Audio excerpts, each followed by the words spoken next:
Very good afternoon to all. So जैसे मैंने decide किया था कि इस सेकंड लेक्चर और जो एवोकाडो की सीरीज़ में हम पढ़ने जा रहे हैं, तो उसमें आज हम डिस्कस करेंगे floral biology of avocado, setting and fruit growth. ठीक है। सो बच्चों, स्टूडेंट्स जी, काफ़ी इंपॉर्टेंट टॉपिक है। शायद आप को यूजी और पीजी टाइम में आपने ध्यान से नहीं सुना होगा, तो प्लीज़ इस फ्लोरल बायोलॉजी ऑफ एवोकाडो को अच्छे से आज इस लेक्चर में सुनने की ट्राई करना। सो एवोकाडो की अगर फ्लोरल बायोलॉजी की बात करें तो फ्लावर्स आर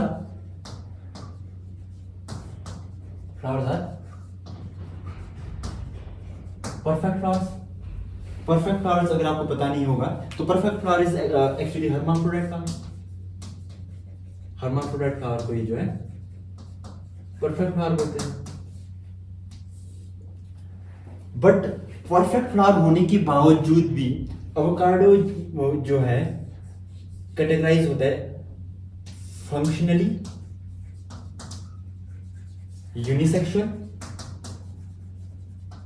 एंड, इस पॉइंट को लिख के रखो वेरी वेरी इंपॉर्टेंट में, कि विच अमंग क्वेश्चन आते हैं which among the following fruit crops show functionally unisexual fruit and but structurally bisexual.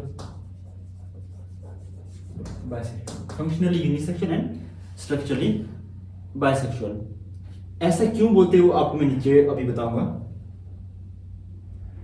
Avocado में जैसे प्रीवियस लेक्चर में एक पॉइंट मैंने बताया था कि इसमें पीडीएसडी होती है। पीडीएसडी that is protogynous diagonal सिंक्रोनाइनस dichogamy, और it was first reported by निरोधी इन अराउंड 1922 के आसपास। एग्जैक्ट डेट आप लोगों ने देख लेना, ठीक है। वैसे 1922 के आसपास जो है निरोधी जो है अपने मास्टर्स का काम कर रहे थे, तो उन्हें जो है उनको जो है उनके गाइड ने जो है फ्लोरल बायोलॉजी ऑफ एवोकाडो में कुछ ऐसा छोटा सा टॉपिक दिया था। तो ड्यूरिंग हिज कोर्स वर्क उन्होंने ये देखा कि एवोकाडो में जो है प्रोटोगाइनी है, पर इट इज डायरोनल यानी कि दिन और रात में कुछ प्रोटो चेंजेस आ रहे हैं। वो क्या चेंजेस आ रहे हैं वो मैं आपको अभी बताऊंगा। और सिंक्रोनाइनी भी है। सिंक्रोनाइनी कैसी है वो भी बताऊंगा। डाइकोगेमी कैसी है, वो प्रोटोगाइनस है। यानी कि डाइकोगेमी आपने पढ़ी होगी, दो टाइप्स की होती है, दैट इज प्रोटोएंड्री और प्रोटोगाइनी। प्रोटोएंड्री में क्या होता है, जो मेल पार्ट है वो पहले मैच्योर हो जाता है, और प्रोटोगाइनी में क्या होता है, फीमेल पार्ट पहले मैच्योर हो जाती है। 1922 में जो है ड्यूरिंग इस कोर्स वर्क जो है निरोधी ने इसको डिस्कवर किया था। लेटर ऑन जो बर्ग हमारे वेरी इंपॉर्टेंट साइंटिस्ट एवोकाडो के, उन्होंने अराउंड 1960 के आसपास जो है इसको रिपोर्ट किया इन फील्ड। लेटर ऑन रिपोर्ट किया 1960 के आसपास कि यस प्रोटोगाइनस डायगोनल सिंक्रोनाइनस डाइकोगेमी होती है। अब बच्चों इसमें होता क्या है, एवोकाडो में दो टाइप के फ्लावर्स होते हैं, टाइप ए और टाइप बी। ठीक है, ध्यान से समझना कैसे प्रोटोगाइनी होती है, कैसे सिंक्रोनाइज होती है, इनके बीच में पॉलिनेशन, और डायरोनल है क्या, और डाइकोगेमी तो आपको पता ही है कि प्रोटोगाइनस है कि फीमेल पहले मैच्योर होगी। कैसे पहले मैच्योर हो रही है वो मैं बताता हूं।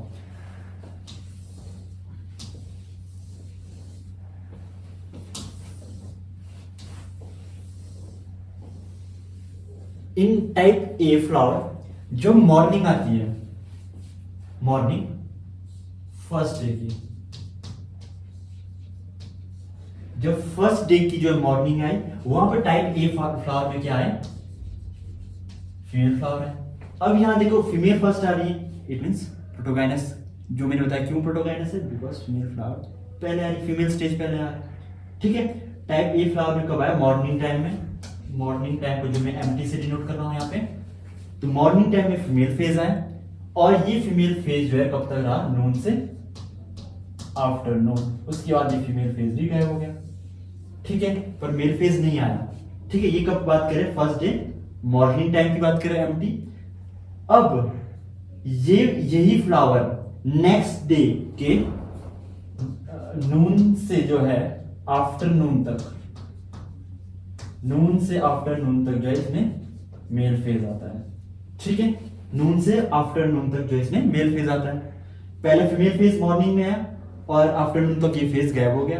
और नेक्स्ट डे क्या हो रहा है, नून में, मॉर्निंग में नहीं, नून में जो है मेल फ्लावर शो कर रहा है यहाँ पर। तो ठीक है, ये पॉइंट को आपने याद रखना। अब बी टाइप फ्लावर में क्या हो रहा है, बी टाइप फ्लावर में ये हो रहा है कि नून से आफ्टरनून में इसमें जो है फीमेल फेज आ रहा है फर्स्ट, ये फर्स्ट डे की बात है और ये सेकंड डे है। ठीक है, फर्स्ट डे में बी टाइप ऑफ फ्लावर में क्या है, नून से आफ्टरनून फीमेल फेज, प्रोटोगाइनस, देखो प्रोटोगाइनस है ना।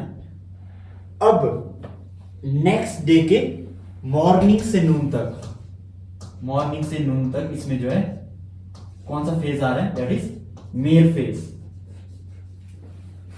कौन सा फेज आ रहा है, male phase in morning, that is empty morning time, denote कर रहा हूं यहाँ पे।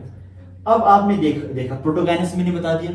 डायगोनल कैसे हैं, डायगोनल यानी कि एक दिन पहले क्या फीमेल, नेक्स्ट डे में मेल, और इसमें एक दिन पहले फीमेल, नेक्स्ट डे में मेल। डायगोनल यानी डायगोनल की जब हम बात करते हैं तो हम डे एंड नाइट की बात करते हैं। तो डायगोनल भी बता दिया, प्रोटोगाइनस कैसे हैं। अब सिंक्रोनाइनस कैसे हैं ये बताता हूं आपको, ध्यान से समझना पॉइंट। टाइप ई फ्लावर में मॉर्निंग टाइम में क्या है, फीमेल फेज आया हुआ है, ठीक है। पर टाइप ए फ्लावर के पास जो है मेल फेज तो है नहीं। अब यहां पे टाइप बी फ्लावर में देखोगे मॉर्निंग टाइम में कौन सा फेज है, मेल फेज है, और मॉर्निंग टाइम में यहाँ पे फीमेल फेज है। इसका पोलन किसको फर्टिलाइज करेगा, टाइप ए के फीमेल को फर्टिलाइज करेगा। तो सिंक्रोनाइनी बनी ना यहाँ पे, दैट इज सिंक्रोनाइनी भी आपको मैंने समझा दी। अब सेम केस यहाँ पर है, आफ्टरनून, नून से आफ्टरनून में यहाँ पे ए टाइम में क्या मेल फेज है, और यहाँ पर जो है नून से आफ्टरनून में फीमेल फेज है इन बी टाइप। अब यहाँ का जो पोलन किसको फर्टिलाइज करेगा, इस वाले प्लांट को, सॉरी बी टाइप के फ्लावर्स को पॉलिनेट करेगा। तो आपको पीडीएसटी मैंने अच्छे से समझा दी, सिंक्रोनाइनी भी समझा दी और डाइकोगामी भी समझा दी। अब जो इसमें इफेक्टिव पॉलिनेटर है that is entomophily, it is very important. Avocado is entomophilous flower, entomophilous में भी चीफली पॉलिनेटर्स आर हनी बीज। इस पॉइंट को जो अच्छे से मार्क कर दो, Honey bees are important pollinators. अब अवोकाडो में हमने फ्लोरल बायोलॉजी भी पढ़ी। अब हम फ्रूट सेट की अगर हम बात करें, fruit set it's very poor. Avocado के एक अडल्ट ट्री की अगर हम बात करें, इसमें अराउंड मिलियन, जो 60 फीट का अवोकाडो फ्रूट क्रॉप होता है उसमें मिलियंस ऑफ फ्लावर होते हैं। लेकिन इसकी सक्सेस रेशियो अगर मैं आपको बता दूं 1 in 2000 फ्लावर्स में से जो एक सेट करता है फ्रूट, 1 in 2000 फ्लावर्स। तो इट इज अराउंड 0.05%, इतनी लो फ्रूट सेट है इसमें। और जैसे मैंगो में भी आपने देखा होगा मास फ्लावरिंग होती है, सेम केस एवोकाडो में मास फ्लावरिंग होती है, but fruit set is around 0.05% और 0.01% इज इन मैंगो। ये पॉइंट वेरी इंपॉर्टेंट है, मैंगो का भी आप इसमें कवर कर दो, 0.01% fruit set in mango. Many times JRF SRF multiple times ये पूछा गया है मैंगो का। तो मास फ्लावरिंग बेशक होती है लेकिन फ्रूट सेट बहुत कम है। अब एक पॉइंट मैंने फ्रूट सेट में आपको पिछली बार बताया था कि अल्टरनेट बियरिंग होती है, तो मैंने आपको बताया था कि लेटर ऑन में डिस्कस करूंगा इसमें अल्टरनेट बियरिंग कैसे आती है। अब होता क्या है, दो टाइप के ईयर्स होते हैं, ऑन ईयर और एक होता है of year. Of year, on year में होता क्या है, जब एवोकाडो की ऑन ईयर में क्या होता है, हैवी क्रॉप आता है, ऑफ ईयर में जो है लो क्रॉप आती है। ऑन ईयर में होता क्या है कि मैक्सिमम शूट्स में जो है पेनिकल्स बनने शुरू हो जाते हैं और इसमें जो है फ्रूटिंग लगनी शुरू हो जाती है और बम्पर क्रॉप आती है। बम्पर क्रॉप आने की वजह से क्या होता है कि कार्बन रिजर्व जो है प्लांट के पास जो है खत्म होता है। कार्बन रिजर्व ही सबसे इंपॉर्टेंट पॉइंट है जिसकी वजह से शूट्स बनते हैं नेक्स्ट ईयर के लिए, बर्ड्स बनते हैं। अगर प्लांट का कार्बन रिजर्व लिमिटेड है तो नेक्स्ट ईयर के लिए वो स्ट्रक्चरल और शूट्स नहीं, रिप्रोडक्टिव शूट्स नहीं बना पाता है। ठीक है, सेम एवोकाडो में होता है कि ऑन ईयर में बम्पर फ्रूट क्रॉप्स आ गए लेकिन वो स्ट्रक्चरल रिप्रोडक्टिव शूट्स जो है एंड में, ग्रोइंग सीजन के एंड में बना नहीं पाता है, जिसकी वजह से क्या होता है ऑफ ईयर आ जाता है। और हैवी फ्रूट सेट की वजह से जो है कार्बन रिजर्व जो है कम हो गया था, इसलिए नए रिप्रोडक्टिव शूट्स नहीं बन पाए थे। इसलिए जो है ऑफ ईयर आ जाता है। अब ऑफ ईयर में होता क्या है, फ्रूटिंग तो कम है, फ्रूटिंग कम है, जो भी कार्बोहाइड्रेट रिजर्व है as compare to on year ज्यादा होगा इसमें, क्योंकि फोटोसिंथेसिस हुई होगी। ठीक है, वो कार्बन रिजर्व्स क्या करते हैं कि रिप्रोडक्टिव शूट्स को बनाने में, न्यू रिप्रोडक्टिव शूट्स को बनाने में हेल्प करती है। इसलिए ऑफ ईयर में सारा काम क्या होता है, रिप्रोडक्टिव शूट्स बनने का काम करते हैं, फ्रूटिंग जो है कम होती है। इसके बाद ऑफ ईयर में ये बनने के बाद, रिप्रोडक्टिव शूट्स बनने के बाद एक और ऑन ईयर आता है नेक्स्ट ईयर, जिसमें जो है बम्पर क्रॉप आती है, और सेम प्रोसेस जो आगे की ओर रिपीट होता रहता है। तो इस पॉइंट को याद रखना आपने, फ्रूट सेट अल्टरनेट बियरिंग में पढ़ा दिया। अब आगे पढ़ाता हूं मैं आपको fruit growth and development. Fruit growth and development, ठीक है। फ्रूट ग्रोथ एंड डेवलपमेंट की अगर हम बात करें, it is single sigmoid growth curve. It is very important. जब आप फ्रूट की क्लासिफिकेशंस पढ़ोगे 20 से 22, उसमें आप ग्रोथ कर्व्स पढ़ते हो, which are the following है double sigmoid growth curve, single sigmoid, triple sigmoid growth curve. तो एवोकाडो में जो है सिंगल सिग्मॉइड ग्रोथ कर्व होता है। अगर सिंगल सिग्मॉइड ग्रोथ कर्व कैसे होता है, तो ऐसे होता है single sigmoid growth curve. Double sigmoid growth curve की अगर हम बात करें तो ऐसे होता है। डबल सिग्मॉइड ग्रोथ कर्व जो आपके स्टोन फ्रूट्स में होते हैं, इंपॉर्टेंट मार्क कर लो, बहुत इंपॉर्टेंट क्वेश्चन है। और एवोकाडो में जो है सिंगल सिग्मॉइड ग्रोथ कर्व जो है ऐसे होती है। अगर आपसे कोई पूछे ट्रिपल सिग्मॉइड ग्रोथ कर्व किस में होते हैं, it is very very important JRF और एसआरएफ पॉइंट ऑफ व्यू से, वो होती है कीवी में। ट्रिपल किस में होती है, कीवी में। It is very important. तो इसमें एक और डाउन फेज आता है। सिंगल सिग्मॉइड ग्रोथ फेज में क्या होता है कि इनिशियली क्या होता है, लैग फेज होता है, लैग फेज, जिसमें जो है आपकी ग्रोथ जो है कम होती है। उसके बाद एक्सपोनेंशियल फेज बोलते हैं इसे, दिस इज एक्सपोनेंशियल फेज, उसके जिसमें जो ग्रोथ जो है पीक चढ़ जाती है। उसके बाद एक होती है स्टेशनरी फेज, जिसमें जो है ग्रोथ जो है रुक जाती है। ठीक है, उसके बाद हल्का सा ऐसा कर्व डाउन की तरफ हो जाता है। ठीक है, इट इज स्टेशनरी फेज। तो जितने भी फ्रूट क्रॉप में सिंगल सिग्मॉइड ग्रोथ कर्व होती है, उसमें ऐसा कर्व बनता है, जिस first is lag phase, second lag, log में जो एक्सपोनेंशियल पीक ग्रोथ चढ़ती है, then last is stationary phase. तो इस चीज को याद रखना, सिंगल सिग्मॉइड ग्रोथ कर्व है। और जब फ्रूट ग्रोथ की अगर आपने स्टेजेस पढ़ी होगी, सबसे पहली स्टेज जो होती है सेल डिवीजन, उसके बाद होती है सेल इनलार्जमेंट। ठीक है, उसके बाद मैच्योरिटी, मतलब कि स्पेशलाइज्ड ऑर्गन जब बनने शुरू होते हैं। अब हमारी जो बॉडी है वो भी देखा जाए तो ऊपर से नीचे तक पूरी सेल है। Cell billions of billion cell जब मिले, उन्होंने हमारी बॉडी को फॉर्म किया है। वैसे सेम एवोकाडो का फ्रूट भी क्या है, अल्टीमेटली अगर देखा जाए तो सेल्स ही है ना। तो इनिशियल फेज में जब सेल डिवीजन होती है, 1 से 2, 2 से 4, 4 से 16 ऐसे मल्टीप्लाई, तो क्या होता है कि सेल बढ़ने शुरू हो जाते हैं। जब सेल बढ़ने शुरू होते हैं, उसके सेल एनलार्जमेंट कैसी होती है, सेल एनलार्जमेंट होती है ड्यू टू टर्जिडिटी सेल्स में आती है, उसकी वजह से सेल का साइज बढ़ना शुरू हो जाता है। ठीक है, उसके सेल्स एनलार्ज होने के बाद क्या करते हैं, टिश्यू फॉर्म करते हैं। कुछ ग्रुप ऑफ सेल्स बन के वो टिश्यू फॉर्म करेंगे। उसके टिश्यू बनने का लास्ट में क्या बनता है, ऑर्गन बनता है। ये आपको बेसिक आपको पता होगा।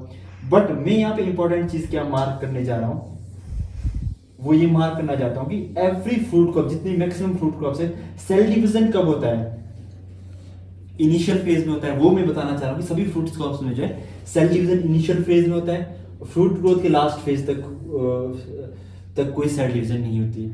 लेकिन avocado is the only fruit crop, इसको लिख के रखो, वेरी वेरी इंपॉर्टेंट। जेआरएफ में भी आया हुआ है, असर्शन एंड रीजन में आया था, क्वेश्चन मार्क कर दीजिए कि 2 स्टेटमेंट दिए थे और सेम बताया था कि which avocado fruit crop has single sigmoid growth curve, and second statement ये दिया था कि आपका कि it is the fruit crop in which cell division continues till maturity. तो आपने याद रखना है कि एवोकाडो में जो है सेल डिवीजन रुकती नहीं है, इट कंटिन्यूज टिल मैच्योरिटी तक जो इसमें जो है सेल डिवीजन होती है। अब एवोकाडो एक मात्र ऐसा फ्रूट है एकमात्र नहीं, one of the fewest fruit crop जिसको जो आप पेड़ में भी स्टोर कर सकते हैं। It is very important. अगर आप इसको पेड़ में रख रहे हैं तो बड़े टाइम तक इसको स्टोर करके रख सकते हैं पेड़ में भी। क्यों? इसकी फिजियोलॉजी ये है कि एवोकाडो का जो फ्रूट है वो सेल्फ कार्बन जो है प्रिपेयर करने में जो है सक्षम है, इसलिए जो है कार्बोहाइड्रेट की जो है डिप्लीशन होने के बावजूद भी जो है इसको हम ट्री में जो है स्टोर करके रख सकते हैं। तो फ्रूट ग्रोथ एंड डेवलपमेंट में मुझे लगता है मैंने आपको सब कुछ पढ़ा ही दिया ऑलमोस्ट। हाँ, कुछ पॉइंट्स इंपॉर्टेंट है नहीं पर बट आपको पता होना चाहिए, जैसे कि एवोकाडो हो गया, मैंगो हो गया, इनकी जो फ्लावरिंग होती है वो typically they require cool temperature. अगर हाई टेम्परेचर होगा तो उनमें जो है जो फ्लोरल एपिकल मेरिस्टम होता है वो ग्रो नहीं कर पाता है, ठीक है। दे रिक्वायर ट्रिगर चाहिए होता है उन्हें कि लो टेम्परेचर की, जिसकी वजह से कि फ्लोरल मेरिस्टम एक्टिव हो जाए, उसके बाद ब्रैक्ट्स बन जाए, उसके बाद फ्लोरल प्राइमोर्डिया बन जाए। तो it requires little low temperature for the formation of floral primordia. तो क्वेश्चन ऐसे बन सकते हैं कि which among the following fruit crop require low temperature stimulus for flower initiation. तो उसमें मैंगो तो है ही, आपने एवोकाडो को भी याद रखना है। तो आई होप आपको जो है फ्लोरल बायोलॉजी का लेक्चर जो है काफ़ी अच्छा लगा होगा। तो नेक्स्ट जो हम पार्ट है उसमें डिस्कस करेंगे प्रोपेगेशन एंड रूट स्टॉक बस, और उससे नेक्स्ट हम कल्टीवार्स को थोड़े अच्छे से डिस्कस करेंगे। तो नेक्स्ट लेक्चर में मिलिए मुझसे, वहाँ पे मैं आपको डिस्कस करूँगा प्रोपेगेशन और रूट स्टॉक, काफ़ी डिटेल में पढ़ेंगे। तो तब तक के लिए बाय बाय।